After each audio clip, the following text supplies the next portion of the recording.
नमस्ते विद्यार्थी मित्रों, हूँ वाछानी मारी यूट्यूब चेनल निधि स्टडी पॉइंट में आप सर्वे विद्यार्थी मित्रों फरी एक वखत हार्दिक स्वागत करूँ छूँ। आज आप जोવો છે 6 पाठ पहलो जे विज्ञाननी अद्भुत दुनिया ध wonderful words of science jenny बात आप अगाउना 2 लेक्चर में करेली है। पेज नंबर 1, 2 और 3 आप चलावेलू है। आज आप पेज नंबर 4 पर बात करवी है कि पेज नंबर 4 में शू आपने आपेलू है।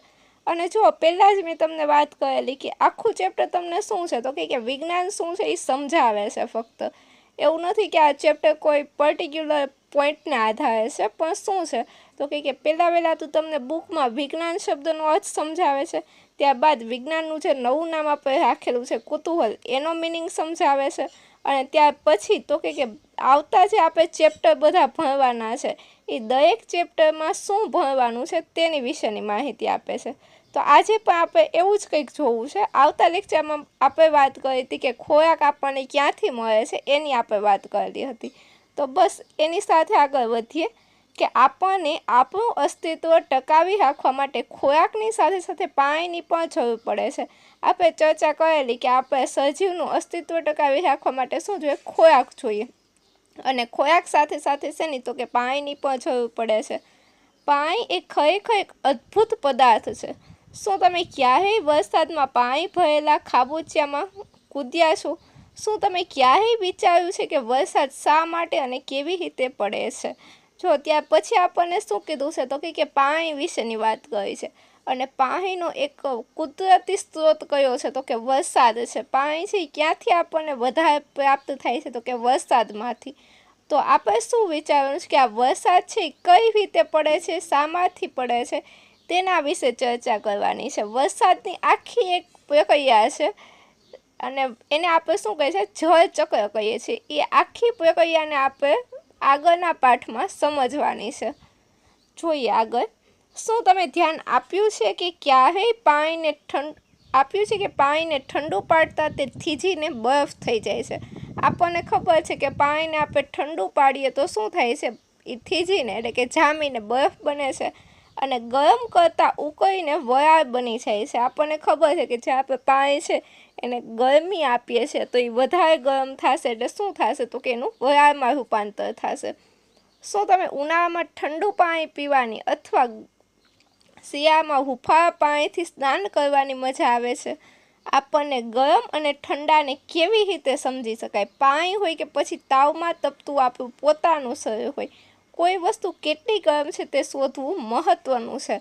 તો જો અહીંયા આપણે શેની વાત કરી છે તો કે ગરમ અને ઠંડાની, અને આ ગરમ વસ્તુ કે ઠંડી વસ્તુ કઈ રીતે મેઝરમેન્ટ કરી શકીએ, કઈ રીતે માપી શકીએ, તેના માટે આપણને ખબર છે કે આપણે શરીરનું તાપમાન માપવું હોય તો આપણે શેનું તો કે થર્મોમીટરનો ઉપયોગ કરીએ છીએ। તો આ થર્મોમીટરની અને આ તાપમાનની બધાની વાત આપણે આગળના ચેપ્ટર્સમાં કરવાની છે ક્યાંક ને ક્યાંક। જો અહીંયા આપણને વરસાદ પડવાની જે ઘટના છે એનું એક ચિત્ર આપેલું છે। જો કે આપણે આગળના પાઠમાં આ જ ઘટનાને ડિટેલમાં વધારે ઊંડાણપૂર્વક શીખવાની છે।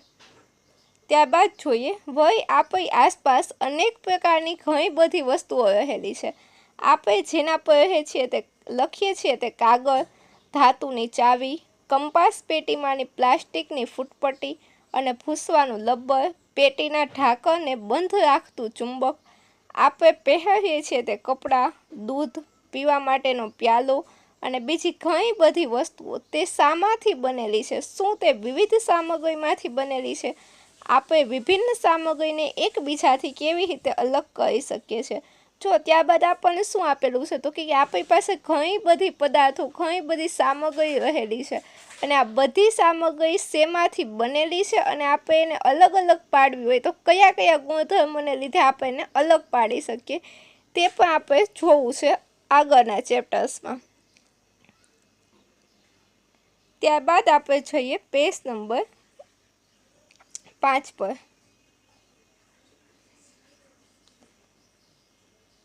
જો આપણે જેમ જેમ આ પુસ્તકનો વધુ અભ્યાસ કરશું તેમ આપણે પૃથ્વી પરની દરેક વસ્તુ અને ઘટના વિશેના પ્રશ્નોની અનંત યાદી બનતી જશે। જો શું કહે છે કે આપણે જેમ જેમ આ પુસ્તકનો ઉપયોગ કરતા જશું, અભ્યાસ કરતા જશું, તેમ તેમ પૃથ્વી પરની બધી જ વસ્તુ, દરેક ઘટના છે એ આપણી સામે આવતી જશે. આપણે પહેલાં જ લેક્ચરમાં વાત કરી કે વિજ્ઞાન શું છે, તો કે આપણી આસપાસ બનતી બધી જ ઘટનાનું વૈજ્ઞાનિક તથ્ય, જેને આપણે શું કહીએ છીએ, વિજ્ઞાન કહીએ છીએ.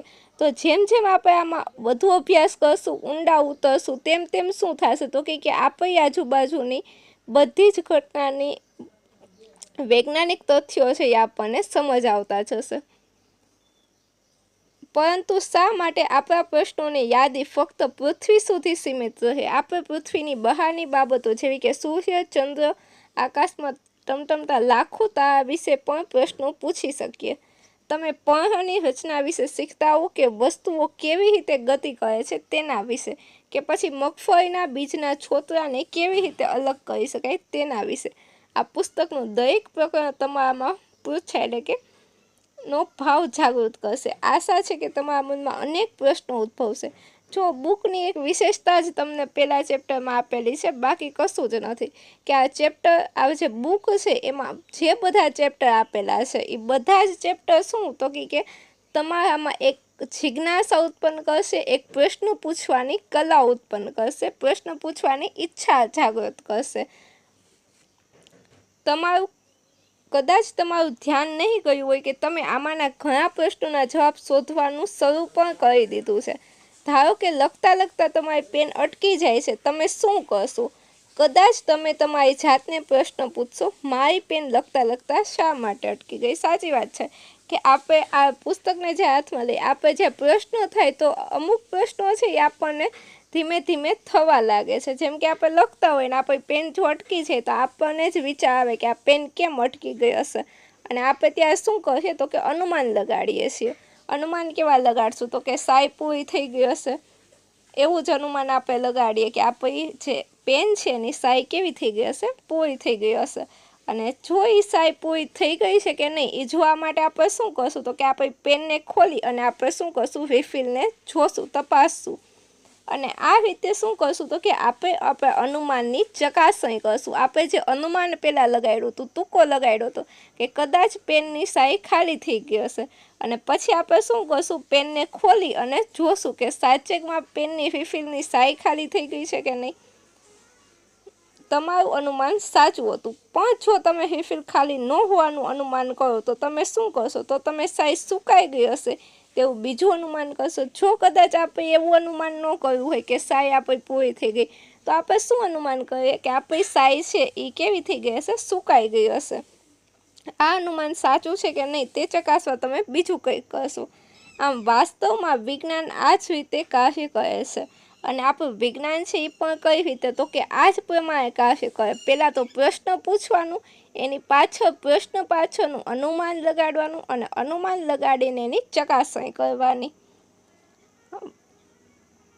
તમારી પેન શા માટે અટકી ગઈ એ જાણવા માટે તમે કરેલ પ્રયાસ એ વૈજ્ઞાનિક પદ્ધતિનું એક ઉદાહરણ છે. ચલો ત્યારબાદ આપણે જોઈએ પ્રવૃત્તિ 1.1, ચાલો વિચારીએ અને લખીએ.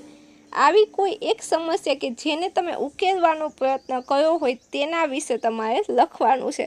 કોઈ પણ એક સમસ્યા તમારે લેવાની છે અને તમે તેના ઉકેલવા માટે તમે શું પ્રયત્ન કર્યો છે તે તમારે પોતાની રીતે લખવાનું છે.